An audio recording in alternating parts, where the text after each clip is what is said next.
Hi, I'm Robert Vogel, and I'm going to talk to you a little bit about movement in shooting.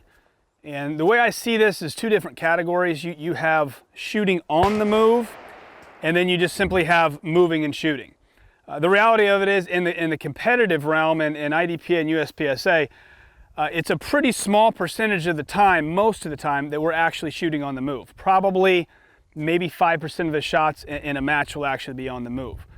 As a general rule, when you do shoot on the move, just trying to get lower to the ground. The mistake that most people make is they're just too upright. They stand up normal and they just kind of walk like they would normally walk and try to shoot. And the hardest part about shooting on the move is that every time your foot hits the ground, your body's got a little bounce to it. You're trying to take some of that out. So by getting lower to the ground, bending your knees, acting almost as shock absorbers to try to take some of that bounce out of the step is crucial. Honestly, trying to take a little smaller steps too. If I take really big steps when I'm actually shooting, I tend to have more up and down movement. So it's kind of a feel thing that you have to get.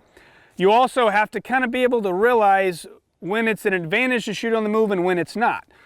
Depending on what things are, sometimes you may have a choice, sometimes you won't.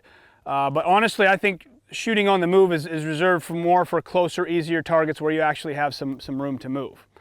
The other aspect of it, which is different, which is just simply really moving from point A to point B as fast as you can, and most people don't do that. The reality is, what I see, most people, once you put a gun in their hand and have them actually move around and shoot and do stuff, they lose any kind of athletic ability they ever had. So an example I always give is literally if I had a box on the ground right here and I had another box literally 15 feet over there, and I took a stopwatch to most people and told them that I want to see them run as fast as they can run from this box to that box. And they lined up, no gun, no shooting, and they just ran. Some people are going to be faster than others, but if that's all they had to do, everybody would go as fast as they could, and there wouldn't be that much of a difference. But then you put a gun in their hand, most people's hands, and have them stand in the same box, shoot a few targets, go over to the other box, and shoot a few targets from over there. And even though they're doing absolutely nothing in between the boxes and they know they're being timed, they scamper over there at about half the speed they're capable of moving. Okay, that's probably 80 to 90% of people that I see. Just watch sometimes, next time if you go to a match or whatnot, and watch people, don't watch anything else, just watch them move from here to there, to there, to there, or wherever they have to move on a stage, and you tell me if they look like they're moving as fast as they can.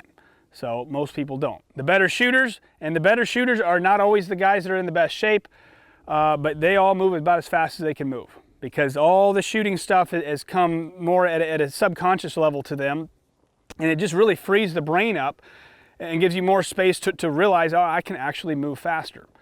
So that and just practice. Anytime you go to the range, unlike most people, they just stand there and put a few targets up and stand there and shoot, do something that involves movement.